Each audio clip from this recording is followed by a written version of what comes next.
Welcome back, everyone. Today, we're diving into the question, who is the Shadow Lord? Before we get into the nitty-gritty of the lore, let's do a quick rundown on the Shadow Lord. He's the main bad guy in Final Fantasy XI, once a fallen Galkan warrior named Rogram.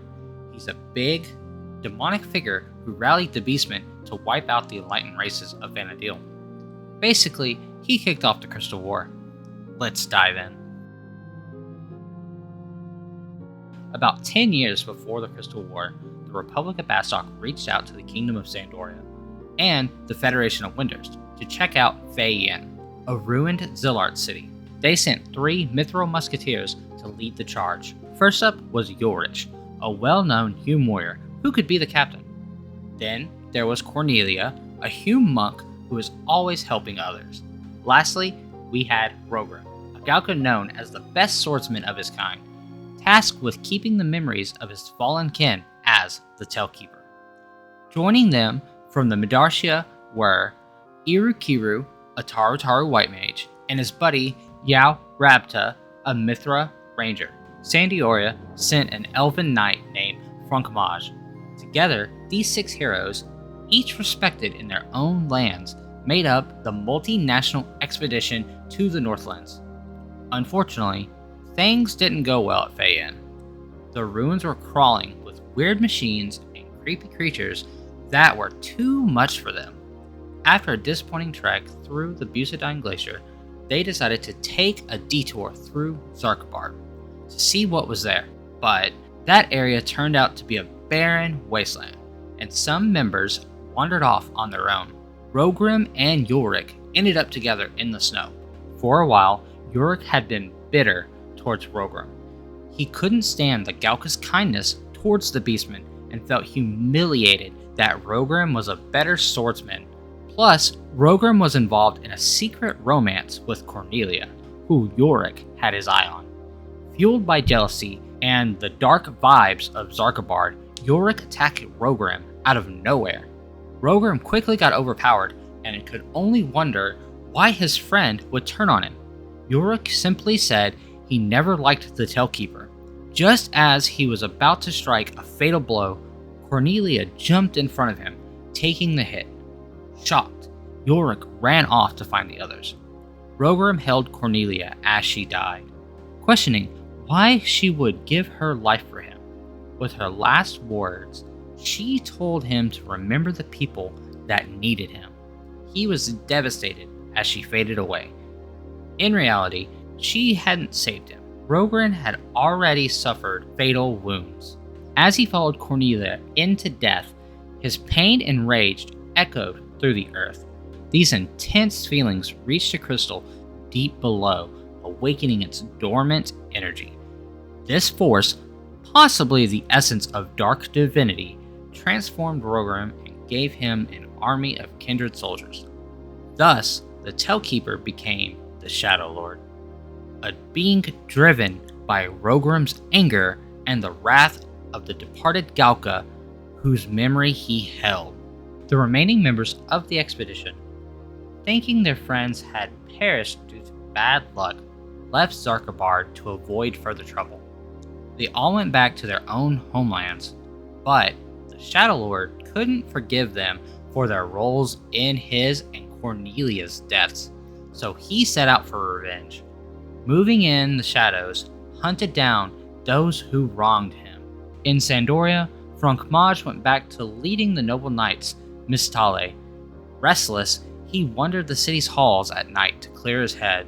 The Shadow Lord found him in one of those corridors and recounted what happened in the Northlands. The Elvon insisted that Rogram and Cornelia had died in an accident. The Shadow Lord then killed him. Irukiru had been kicked out of his ministry in Winders and went to the Elshamo Islands to study the runes there. The Shadow Lord caught him looking into the Temple of Uglapa, a dangerous place full of tomberries. Irukiru had wanted to search for Cornelia and Rogram, but had to back off due to the other expedition members. He might have saved Rogram if his companions had cooperated. The Shadow Lord didn't spare him. Yao Rabta made it to Olshira, her homeland, with a piece of magicite she had secretly taken from Zarkapard. Using this item sparked a civil war in the Ga-Nabo matriarchate, and the Shadow Lord found her awaiting judgment. She had been one of the most capable of finding Cornelia and Rogrim, but had quickly given up the search. The Shadow Lord took her life before the matriarchate could deliver justice. Ulrich had been deceiving everyone since he killed Cornelia. He misled the remaining expedition members and arrived in Bastok with his reputation intact. Without Rogrim as competition, he became captain of the Mithril Musketeers. He got everything he wanted, but realized that an empty title couldn't ease his guilt. Seeking solitude, he was easily taken down by the Shadow Lord. After settling these scores, the Shadow Lord returned to the Northlands and began recruiting beastmen to strengthen his kindred army. However, the nearby orcs didn't join his cause, leading the Shadow Lord to engage them in the War of Savages. His demons defeated the Bloodwing Horde, and their leader, Dog Videg, was imprisoned in Castles of All Keep for a year. Eventually, the orcs would be forced to lead his people under the Shadow Lord's command. While Dog Videg simmered, the Shadow Lord turned his forces to Medartia and demanded the loyalty of the Yagudo Theo military. Their leader, Si Ziku the Manifest, thought about resisting but was impressed by the Shadow Lord's forces. She decided to pledge her allegiance to the growing confederacy, with the Yagudo, orcs, Quadov, and Gigas joining his ranks. The Shadow Lord got ready to march against the great nations of the Middle Land. The Crystal War kicked off as the Shadow Lord launched simultaneous attacks on Bastok, Sandoria, and Winders. Individually, the nations couldn't stand up to the Beastmen Confederate and faced heavy losses in the early battles. Archduke Comlemont of the Grand Duchy of Juno urged them to unite as the Alliance of Altana, presenting new challenges for the Shadow Lord's forces. When the three nations banded together to defend Juno, much of the Confederacy's momentum was lost. The Alliance eventually gathered in Zarkapar to try to end the war at its source. Before the conflict began, the Shadow Lord was visited by Lady Lilith, a woman with demonic traits and powers like his own. She offered him more troops, and he agreed not to interfere with her plans at Castle Zaval. She offered him more troops, and he agreed not to interfere with her plans at Castle Zaval. Unsure how to take Lilith as she vanished, he prepared to face his usual enemies. The three nations tried to distract him with a frontal assault, while a strike force led by Regaliz B. Balamot stormed the castle. The Shadow Lord foiled this plan by leaving his fortress unattended and taking to the field himself. He descended upon the diversionary forces at the gate and easily cut through numerous Alliance soldiers. His laughter echoed across the snow as they fled in a panic. In the end, the Shadow Lord was defeated by a much smaller group led by Volker, Ulrich's nephew, and Zeed, a Galka Dark Knight. The Shadow Lord underestimated them, and once cornered, he was vanquished in his own throne room. His kindred soldiers vanished with his defeat, and the remaining beastmen lost all hope of overcoming the Alliance. The orcs would stubbornly continue fighting for another year, but Vanadil as a whole was spared the Shadow Lord's wrath. 20 years after the Crystal War, rumors spread that the Shadow Lord would return.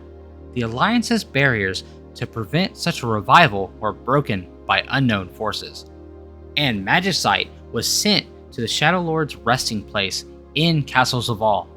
His spirit awakened, and soon his entire body rose from its tomb. The resurrected Shadow Lord came across Zeed and a few adventurers waiting for him. He paralyzed Zeed and tried to eliminate the Knight's companions. However, he didn't have the strength he once did during the war and struggled against the ordinary soldiers. The weakened Shadow Lord vowed to continue his campaign until his wrath consumed him. Zeed, finally recognizing the demon's true identity, called out to Rogrim. After a moment of resistance, the Shadow Lord's form faded away, and the lost Tailkeeper emerged. Back to his senses, Rogrim had a brief chat with Zeed about the rage that lives in the hearts of their people. Their conversation was interrupted by an unexpected arrival of Archduke Comlamont and his brother Eldnark. The latter mocked the Galkas for their performance and revealed that he had orchestrated the Shadow Lord's resurrection to eliminate the demon's unwitting interference with the planet's crystal energy. Eldnark confirmed that the Shadow Lord was no longer a threat, and the brothers summoned the Crystal Warriors to execute the witnesses. Not wanting Eldnark to succeed, Rogrim told Zeed and his friends to run while he held off these new foes. Tapping into the powers dormant within Zarkabard, he transformed back into Shadow Lord. The Crystal Warriors easily took him down, though, and Rogrim caught a glimpse of Cornelia's spirit as he finally left the mortal realm. Later, the Shadow Lord's memories were channeled through Verena as part of Eldnark's plans. The essence of the Shadow Lord rejoined the Mother Crystals, later merging with the other villainous souls as they aimed to become a Keeper of the Apocalypse. Zeed and Aldo defeated this echo of the Shadow Lord before it became a bigger threat to the world. When Rogrim first turned into a demon, a piece of his spirit broke away and settled in the dream world of Dynamis. Over the next 30 years, this fragment developed into a new Shadow Lord. Luckily, this towering darkness, the Dynamis Lord, can't enter the real world as an incomplete soul. But once the original Shadow Lord is defeated and Rogrim is freed from mortality, the splinter just needs to absorb what's left of the Tailkeeper to unleash itself on Vana'diel. Feeling the pull of his dark counterpart, Rogrim's spirit calls for help. The spirits of Cornelia and the other expedition members communicate through the dream world and gather an army of adventurers to face the Dynamis Lord. They traverse lands that resemble their home nations and the frozen north before meeting the new Lord of Shadows in an illusionary Zarkabard. Accompanied by two dragons, the Dynamis Lord lashes out at the intruders but ultimately falls to their overwhelming assault. With the last remnants of darkness banished, Rogrim is finally set free. Since his spirit is still incomplete and can't leave Dynamis, he's given the role of watching over the dream world by its creator, Diablos. The other expedition members join him in this duty. The 6 companions embark on their eternal watch as the adventuring army fades back into reality. That's the Shadow Lord for you. I hope this deep dive has given everyone more context and insight into this character. I can't stress enough how amazing the Final Fantasy XI lore is. If you like this video, give it a thumbs up to help the channel grow. And if you want more gaming content like this, hit that subscribe button. Comment down below how much you enjoy the lore of Final Fantasy XI and if there's a specific topic you would like me to cover. See you again soon.